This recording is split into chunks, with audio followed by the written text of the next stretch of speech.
Relief की बात है, लेकिन सर ये FIIs they are selling like there is no tomorrow. मतलब क्या हो गया इस यू टर्न के पीछे? तीन बड़ी वजह है हम्म, एफआईआईज की बिकवाली की।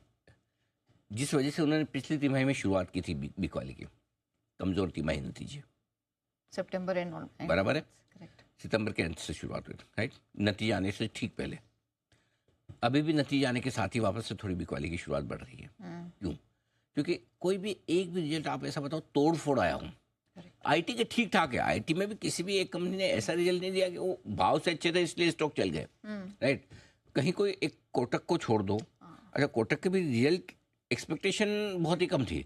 मतलब एक तो क्या होता है कि एक्सपेक्टेशन से रिजल्ट अच्छे आ जाना उससे स्टॉक बढ़ जाता है, तो स्टॉक के बढ़ने घटने की वजह एक पोजीशनिंग भी बहुत होती है। करेक्ट। लेकिन क्या कोई दमदार ग्रोथ डिपॉजिट लोन की या कोई दमदार नेट इंटरेस्ट इनकम बढ़कर आ रहे हो या क्रेडिट कॉस्ट कम हो रही हो, ऐसा कोई बैंक दिखा नहीं रहा। आईटी कंपनी में ऐसा कोई तोड़ फोड़ ऐसा नहीं आ रहा कि जैसा देख के लगेगा अरे यार मतलब क्या माहौल है, हम इतने लोग और हायर करेंगे, ऐसा कर देंगे वैसा कर देंगे, वो तो कोई बोल नहीं रहा। सो रिजल्ट अभी तक खास नहीं है। तो वही वजह जो पिछली तिमाही में थी अब फिर से हावी हो रही है। तो ये कल आपको जो बड़ी बिकवाली के नंबर दिखे हैं उसके पीछे कारण पहला ही है। दूसरा कारण जो वो भी ठीक पिछली तिमाही वाला वापस रिपीट हो रहा है, कमज़ोर होता रुपया। फिर रुपया आपका कल फिर गिरे। मतलब अब आप दोनों तरह से कैसे, भाई एफआई बेच रहे हैं और डॉलर खरीद रहे हैं इसलिए रुपया गिर रहा है, और एफआई जो सोच रहे हैं रुपया गिर रहा है इसलिए हम बेच रहे हैं कि बाद में बेचेंगे तो और मतलब महंगा मिलेगा डॉलर। तो अल्टीमेटली तो उन्हें यहाँ बेचते हैं, रुपया आता है, रुपये से डॉलर खरीदते हैं और डॉलर बाहर भेजते हैं जहाँ से वो पैसा लेके आए।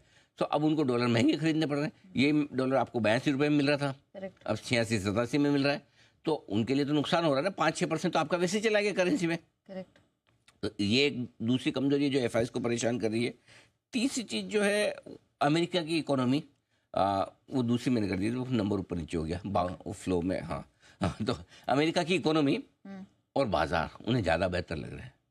मेक नो मिस्टेक, अमेरिका में इकोनॉमिक आंकड़े चाहे जीडीपी के हों चाहे कंपनियों के नतीजे तोड़ फोड़ आ रहे हैं बहुत। हमारे रिजल्ट वैसे है नहीं, जैसे इनके अमेरिका के बैंक और हमारे बैंक के रिजल्ट मिला के देख लो, बहुत ही बेहतरीन, जबरदस्त आ रहे हैं। तो अगर मैं अमेरिका का एफआई हूँ, मुझे लगता है यार मुझे यहीं पे मेरे स्टॉक में पैसा बन रहा है, मेरे मार्केट में बन रहा है, तो मैं यहाँ क्यों ना बनूँ।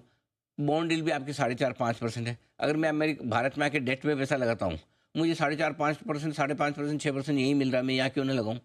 तो इक्विटी और डेट दोनों ही के हिसाब से अमेरिका के बाजार और इकोनॉमी उन्हें ज़्यादा बेहतर दिख रहे हैं, इसलिए वो वजह वो बड़ी है। अब क्या है, एफआई कितना बेचेंगे, कब तक बेचेंगे और कब वापस लौटेंगे, सबसे बड़ा सवाल ये। कितना बेचेंगे, कब तक बेचेंगे, ये तो इन तीन चीज़ों पे फर्क पड़ेगा। ये तीन में से दो ज़्यादा इंपॉर्टेंट है कि एक आपका नंबर आना शुरू हो और दूसरा रुपया कमज़ोर होना बंद हो।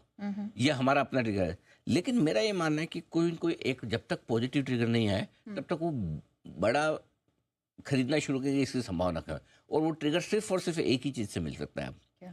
अगर एफआईआई को वापस मार्केट में आना है तो उसके लिए सिर्फ एक ट्रिगर होगा। क्या? बजट। अब हमारे पास में धीरे धीरे ना बजट में कुछ खराब करने की गुंजाइश ही खत्म हो रही है। अच्छा। क्योंकि देखिए पिछली बार है ना बजट में short term capital gain tax वगैरह बड़े थे, ये सब था, लेकिन बाजार उस समय इतनी अकड़ के मूड में था, सब पचा गए, सब इग्नोर कर। अरे छोड़ो क्या है, ठीक है लेने का ही है, ठीक है क्या फ़र्क पड़ता, कमा रहे हैं 2.5% ज़्यादा देने में क्या फ़र्क पड़ता, फ़र्क पड़ता है ना, कमा रहे हो तब सब अच्छा लगे, ठीक है ना, देख लेंगे। अभी हालत ये कि मतलब एक स्कीम आनी चाहिए, तो ट्रेडर्स बचाओ स्कीम कुछ ऐसी, इन्वेस्टर्स बचाओ स्कीम ऐसी, है ना, वैसा हाल है कि बजट में एक स्कीम चाहिए, है ना। क्योंकि अब तो क्या है, अब तो एक साल पहले तक जिसने इन्वेस्ट किया वो सब लॉस में आ गए। अब तो 1.5 साल पहले स्टॉक में जिसने 2 साल 1.5 साल पहले इन्वेस्ट किया वो लॉस में आ गए। करेक्ट। सो अभी ये बहुत ज़रूरी है कि बजट आपके इकोनॉमी के लिहाज से और बाजार के लिए दोनों के लिहाज से बहुत बढ़िया हो, सिर्फ एक लिहाज से नहीं, दोनों के लिहाज से। बजट ऐसा होना चाहिए जो इकोनॉमी को भी मजबूत करे, ग्रोथ बढ़ाए, रोजगार बढ़ाए, टैक्सेशन कम करे, कंजम्पशन बढ़ाए, और दूसरा ये कि बाजार को भी जो पसंद आए, वो दोनों चीज़ चाहिए, अदरवाइज एफआई नहीं आएंगे। अच्छा, हाँ ठीक है। तो सारा खराब बजट आए तो और बढ़ाएंगे, सारा दारोमदार अब बजट। और हमारे पास है क्या जो हम एफआई को ऑफर कर सके, बिल्कुल, है ना भाई। रिजल्ट हम ऑफर कर नहीं पा रहे हैं, करेंसी हम ऑफर कर नहीं पा रहे हैं, राइट। तो हमारे पास है क्या, बजट एक उम्मीद कि हम अच्छा बजट दे रहे हैं, इकोनॉमी बढ़ाएंगे। सो आई थिंक एक सिल्वर लाइनिंग इसमें है।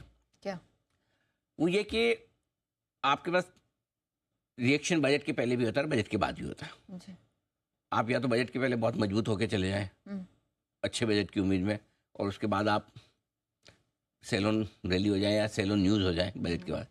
दूसरा है कि बजट के पहले आप बहुत हल्के होके जाएं, ठंडे होके जाएं, लोअर लेवल पे जाएं, और फिर जरा भी अच्छा बजट हो जाए तो आपके लिए थोड़ी सस्टेनेबल तेजी का माहौल बनता है। तो मैं एक तरह से इस पूरी गिरावट में ये पॉजिटिव देख रहा हूँ कि बजट के पहले जितने बाजार हल्के हैं, जितने नीचे हैं, उतना बजट के बाद बढ़ने का स्कोप बढ़ जाता है। गारंटी तो किसी चीज़ की है नहीं लाइफ में, और मार्केट में तो बिल्कुल भी नहीं। लाइफ में तो फिर भी आप सोचते हो कि मैं, मार्केट में कौन सोचता है कि सुबह 23,400-2500 से दोपहर में 22,975 22,975 है ना, साढ़े, तो इसलिए ये तो, इसलिए गारंटी तो कोई चीज़ की है नहीं, बट कम से कम आप ये उम्मीद तो रख सकते हैं कि अगर बजट थोड़ा भी अच्छा आया तो मार्केट में बढ़ने का स्कोप बन जाएगा, क्योंकि मार्केट बहुत हल्के हैं। अच्छे करेक्शन 15% ऊपर से आप घट जाते हैं निफ्टी पे, फिर क्या है, ठीक है बढ़ने की जगह तो बन ही जाती है।